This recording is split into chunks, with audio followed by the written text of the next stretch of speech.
Sebenarnya ini salah PPT-nya. Di sini saya akan menjelaskan tentang koordinasi proteksi arus lebih perhitungan setting delay. Sebelumnya perkenalkan, nama saya Lydia Sekulingsih Simbolon dengan NIM 2019-71155 dari kelas B. Pertama, saya akan menjelaskan mekanisme hubungan arus gangguan relay arus lebih atau OCR dan relay gangguan ke bumi ataupun GFR. Transformator CT berfungsi sebagai alat pengukur yang merasakan apakah keadaan yang diproteksi dalam keadaan normal atau mendapat gangguan. CT sendiri nanti akan merasakan apakah ada keadaan dalam proteksinya itu normal atau dia mendapatkan gangguan. Nah, jika pada CT itu terdapat gangguan, nanti dia akan memerintahkan si coil untuk bekerja untuk penyetelannya sebagai untuk test stripnya. Nah, di sini dia itu bisa bekerja langsung manual atau dia nanti disetting dulu menggunakan TDR ataupun time delay relay.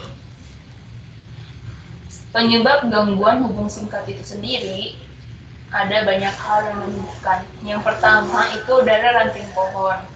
Apabila ada ranting pohon yang jatuh di atas kabel STM, dia pertama akan menyebabkan gangguan.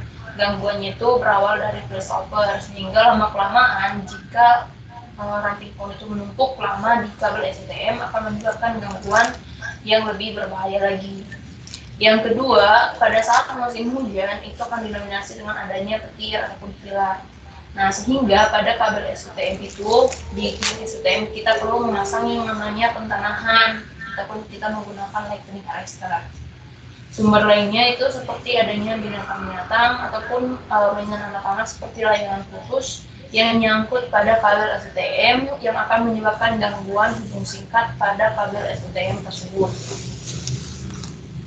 Nah, di sini kita akan melihat perhitungan arus gangguan pada hubung singkat, yaitu pada jaringan radial sinyal dengan koordinasi OC inverse. Nah, di sini itu ada dari sumbernya, lalu ke trafo unit ataupun trafo raya yang akan disalurkan ke trafo masing-masing. Namun sebelum disalurkan pada trafo lebih lanjut, dia akan diberikan pengaman seperti PMT.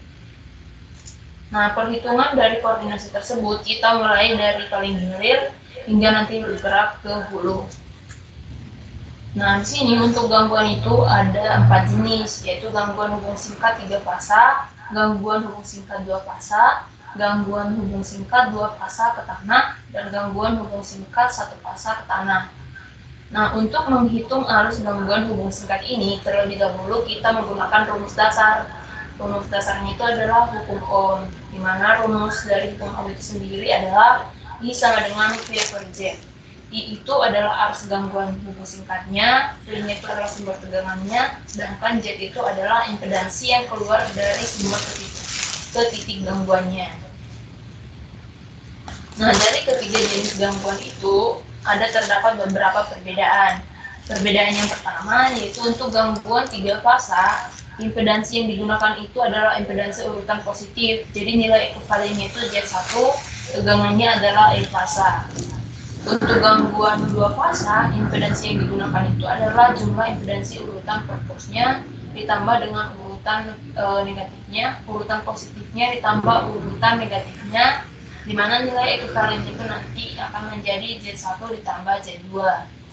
Untuk gangguan 2 fasa ke tanah, tegangannya itu adalah E fasa dikurang fasa.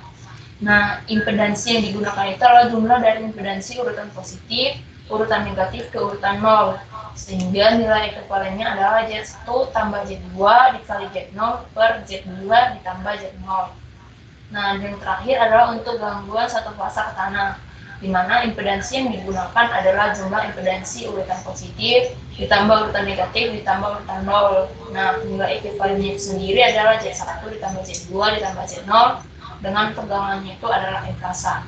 Nah, dari masing-masing gangguan yang sudah saya bacakan tadi itu memiliki nilai ekuivalen yang berbeda-beda tergantung dari berapa banyaknya fasa yang digunakan dan fasa tersebut apakah terhubung ke tanah ataupun tidak terhubung ke tanah. Jika dia terhubung ke tanah, dia akan menggunakan urutan 0, dan jika dia terhubung ke tanah, dia hanya menggunakan ekuivalen pada fasanya sendiri. Nah, terakhir itu adalah hal-hal yang perlu perlu kita perhatikan dalam koordinasi proteksi antara OCR dan GFR, antara overcurrent relay dengan ground fault relay. Nah, yang pertama itu adalah perhitungan besar arus gangguannya. Yang pertama itu ada reaktansi pada trafo tenaga di sumbernya. Yang kedua, impedansi jaringan distribusinya. Yang ketiga, perhitungan koordinasi relay arus lebih tersebut. Dan yang terakhir adalah setelan time logical setting atau TLS-nya. Yang kedua adalah besarnya beban puncak. Jadi semakin besar beban pada puncaknya itu akan memberi proteksi yang besar juga untuk mendeteksi bebannya tidaknya relay proteksinya juga. Nah, itu adalah secara umum dapat menggunakan karakteristik di.